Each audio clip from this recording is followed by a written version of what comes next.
Hello and welcome back everybody.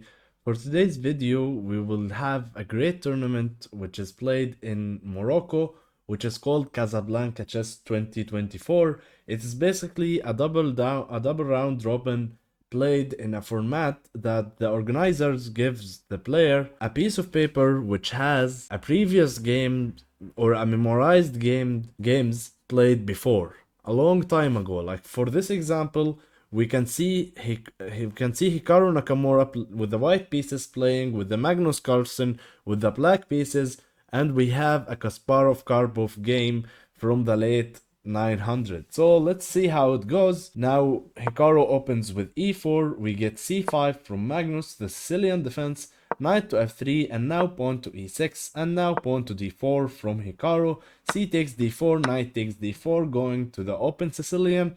Knight to c6, we got the Taimanov variation of the Sicilian defense. Knight to c3, defending the pawn, and now pawn to d6. And right now, there is a really aggressive move from white, which is pawn to g4, and this is such an aggressive variation. He is just trying to make not easy to move. Like for example, if black goes knight to f6, then he is just gonna hit it with pawn to g5, and of course the knight does not have any access to forward squares. And for example, if the knight drops back, then white can just play normal and easy moves like bishop to e3, queen to d2, bishop to c4, and castle queenside, and white gets an early on advantage. So after g4, black should try to prevent that g5 push with pawn to h6, and now pawn to h4, white is insisting in his idea, and now pawn to a6. Right now, of course, g5 does not work because after black takes, you cannot recapture with your pawn due to your rook on h1 is hanging. So bishop to g2 first, and he is just defending his rook, and now the players gets a completely new game after bishop to e7. After bishop to e7, Hikaru played bishop to e3, and now knight takes d4.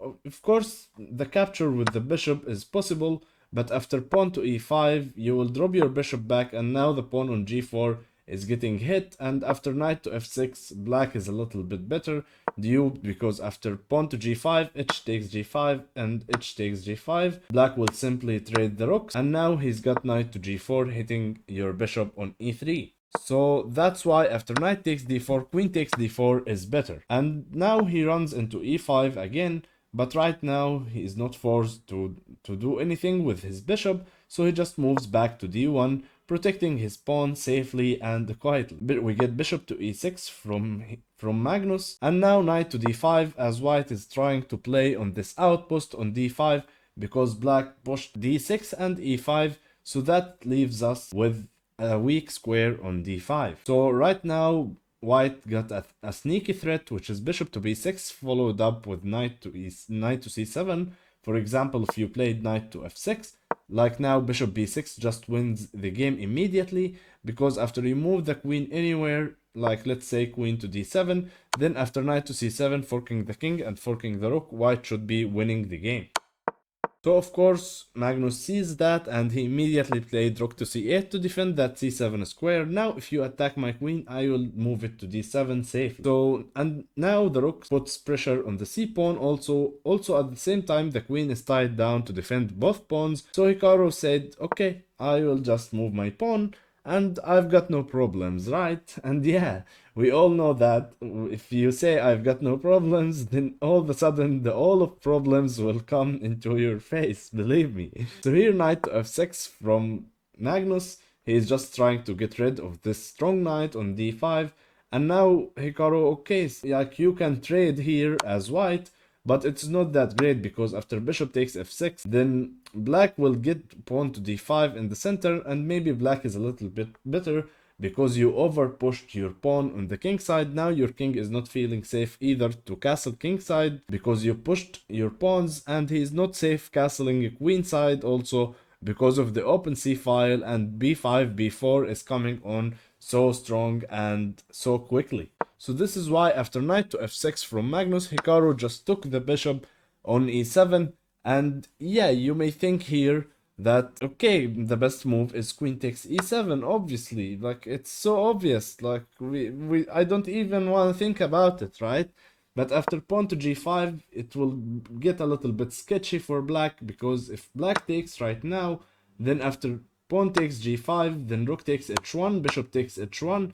Black has got no advantage. Black can maybe go knight to g4, but after bishop to d2, black is really not pushing for an advantage here. If anyone is better, then it's gotta be white with this weak pawn on d6, and maybe later on he can play f4, and this king cannot castle either kingside, either queenside.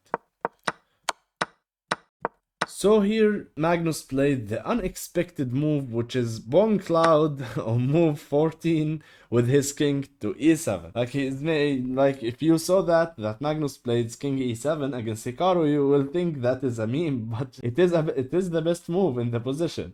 So now Hikaru rages with pawn to g5. He's really just trying to punish black for his king on e7. And whenever your opponent's got a king on the center, you gotta really attack it quickly. So here black can trade the pawns, and after pawn takes g5, then rook takes h1, bishop takes h1, and knight to g4. But Hikaru thought, okay, I will do it, but after pawn to g5, right now Magnus did not trade. He plays knight to g4, hitting that dark square bishop.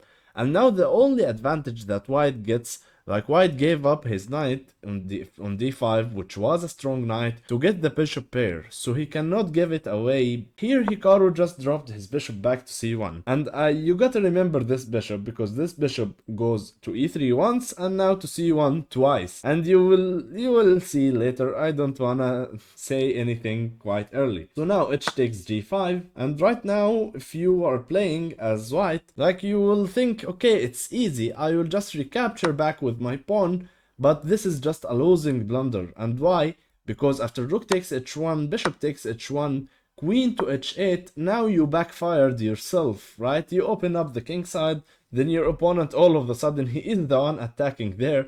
Like for example, if you played something like bishop to g2, like right now there is queen to h2, and now queen to g1 is coming.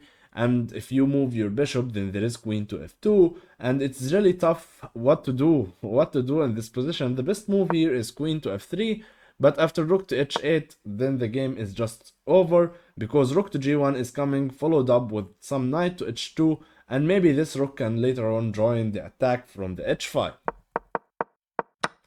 So of course, as a player of the strength of Hikaru, he did not recapture on g5.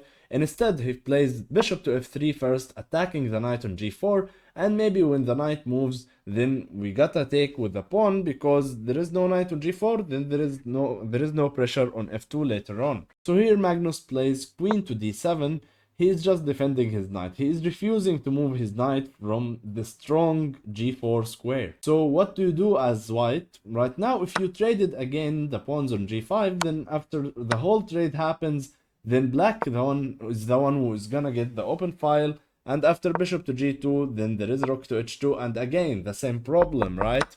So Hikaru thinks smart here and plays rook to g1. Right now he is hitting that knight on g4, and also the pawn behind the knight on g5. So knight to h2 was played, hitting the bishop on f3. And as I said before, you cannot give your bishop pair advantage here if you are playing with the white pieces, because you will be definitely will not be better. Like maybe you are equal, but you are not pushing for any more than equalizing the game. And we all know Hikaru, he does not want to equalize the game. He plays bishop takes g5, and now we get pawn to f6 from Magnus, and now bishop to e3. And now, okay, you can take this bishop, but after queen takes f3, it is not really a problem, as I am hitting the pawn on g7 at the end of the variation. So Magnus thought, okay, this rook looks nice on the c file, but maybe we can improve it a little bit more, and he plays rook to g8, and he is trying to push for g5. And right now, Magnus is just hitting the pawn on h4. It's easy chess, right? And now Hikaru defends it with h5, and okay, and Magnus says, you know what, it is the time to take your bishop pair advantage and get some play. And he immediately pulls his queen over to the queen side, and he's immediately putting pressure on b2, also preventing this king from any movement, also now hitting the b2 pawn. Now remember when I talked about this bishop at the first of the game, he went bishop e3, and then bishop c1, and then bishop to e3, and right now he is retreating back to c1 again to defend the pawn on b2. And yeah, you just know there is something is going wrong in this position. And definitely the advantage is on the black hand because you just moved your bishop into the same square 4 times in the game, and it's now in its normal starting square. Like maybe if there is a grandmaster here who's famous, who's Ben Feingold, as you will say, you are setting up your pieces for the next game. So we get bishop to f7 from black, putting pressure on the pawn on h5, and now we get rook to h1 from Hikaru, defending his pawn, because of course if he lost that pawn, then the g pawn becomes a pass pawn, and he will definitely lose the game, so he's gotta try to defend himself. And now we get a nice move from Magnus, which is queen to a4, preventing this king from going anywhere, also putting pressure on the pawn on e4. So white is gonna react quickly, right? Because otherwise white is just lost. So Hikaru applies that and he played queen to e2, and he is just trying to go pawn to f4 and maybe do some exchanges in the center to exploit that this king is weak. But Magnus said, you know what? You think I am really afraid of you playing pawn to f4 and opening up my king on the center? No, I am the one who wants to open the center, and he pushes pawn to d5, exploiting that white king is more weaker than the black king. And we don't know yet, we will see. And now e takes d5 from white, bishop takes d5 from Magnus, hitting the rook on h1, and also getting his bishop a great square on d5, that it is like a famous streamer will say, it is a wooden shield on the board. So rook h2 from Hikaru, he's got to keep defending his pawn, and now queen to c6. Magnus is trying to play on the light squares and exploiting that, okay, your king is more weaker than mine. So Hikaru rage quits here and plays pawn to f4. He is trying to do anything to save up his position, like maybe he is trading the pawns on e5 and opening up the game a little bit to get some counter play. But Magnus said, okay, you want some counter play, take it, and he plays bishop to f3, hitting the white queen and hitting the pawn on h5 at the same time. So we get queen to e3 from Hikaru, and right now you can play pawn to e4 and just close things up and you get a pass pawn, right? But that's not what you wanna do. Like the pawn on e4 looks nice, it is a pass pawn and it is a connected pass pawn. In fact, if black can push his pawn to f5, and we all know that is nice to get that, but pawn to e4 really blocks the game, and you want to keep attacking, because after pawn to e4 then this king can be safe on f2. Like, yeah, you can't attack it anymore on f2 as it's on e1. So Magnus refuses to do that, and he just took the pawn on h5. And now rook takes h5, bishop takes h5, and okay, Hikaru is thinking, yeah, this is great, we gotta open the center. F takes g5, and if you recapture as black, you may even lose here, because queen to g5 immediately wins the bishop. Like, you may draw with some perpetual checks or something, but you will not win as black. So of course Magnus is aware of that, and he did not recapture with the pawn. He did not even play king to f7, but he just plays rook to e8. And rook to e8, believe it or not, it is the best move on the board. And now Hikaru's got to do something. Okay, if you take this pawn on f6, thinking, okay, we will open the king, then black is just going to recapture with his king and walk his king even more, because now your queen is pinned with your king and it is defended 2 times. So you will lose immediately as white. So Hikaru panics here and he immediately plays queen to g1. He is trying to pull any sort of counter play, and now you gotta be careful again, because you cannot drop your pawn on g7. Like, for instance, if you try to take the pawn on e5, then again it is queen takes g7, and after king to d8, then right now queen to g5 again picks up the bishop and wins the game.